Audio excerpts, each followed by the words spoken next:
What if your everyday conversations weren't as ordinary as they seem?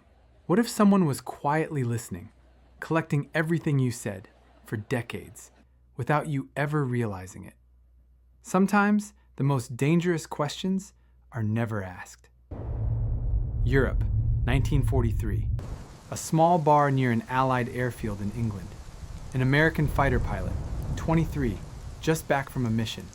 His leather flight jacket still smells of fuel and smoke. Next to him sits a man, friendly, well-mannered, introduces himself as an engineer, interested in airplanes. They talk about flying, wind, altitude, the terror of the first air battle. The man takes a drink. The man says casually, "Doesn't really matter what you fly. German planes are too fast. You barely even see them. Just gone." Pilot. Not exactly. They're fast, sure, but under hard climb, some engines still leave traces, if you know where to look, especially above 20,000 feet. The man smiles subtly and steers the conversation elsewhere. The pilot walks away, feeling confident, superior, but the other man returns to a quiet room, opens a notebook, and writes.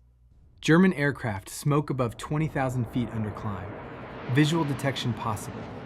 American pilots trained to exploit this. The pilot was never questioned, never pressured, yet, without realizing it, he had just revealed a combat advantage. This is the art of elicitation. 1960s. Intelligence manuals like KUBARK teach a simple persona, the naive stranger. It relies on a flaw every human shares, the need to feel smarter than others. Imagine a tech conference. Someone asks, "I tried reading up on modern encryption. Honestly, it all seems slow. I bet most firms just use off-the-shelf stuff anyway, right?" Your ego reacts. You want to educate them. You don't see a spy. You see someone who's wrong. While you explain, you leak. You walk away feeling like an expert. They walk away with the keys to your secrets. An office. Quiet. You hear a whisper at the coffee machine. "I heard the Henderson project is a disaster.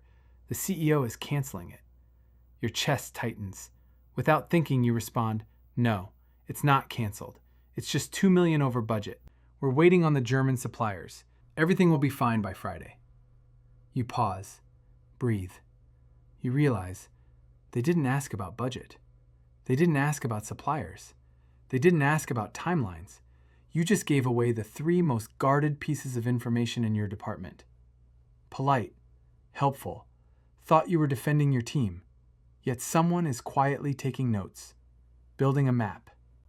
Every casual correction, every attempt to be right, feeds their plan. Online, at work, at dinner, it's called the correction trap. Professional elicitors don't pressure you. They make mistakes and let your pride do the work. Elicitation has evolved. It's no longer in bars. It's in your messages, your comments, your notifications. It follows 3 invisible rules: proximity, rapport, politeness. A random LinkedIn connection asks, "Is it true your team is switching to Python for the AI rollout? I'm trying to learn the right language." You want to help. You confirm the tech stack. You think you're networking. They're building a vulnerability profile. They don't need your password.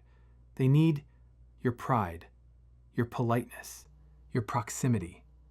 Remember your last conversations. Think back, at the gym, at the airport, online. Did you find them interesting? Or were you quietly being profiled? You were never interrogated, and yet you still talked, gave away secrets without realizing it.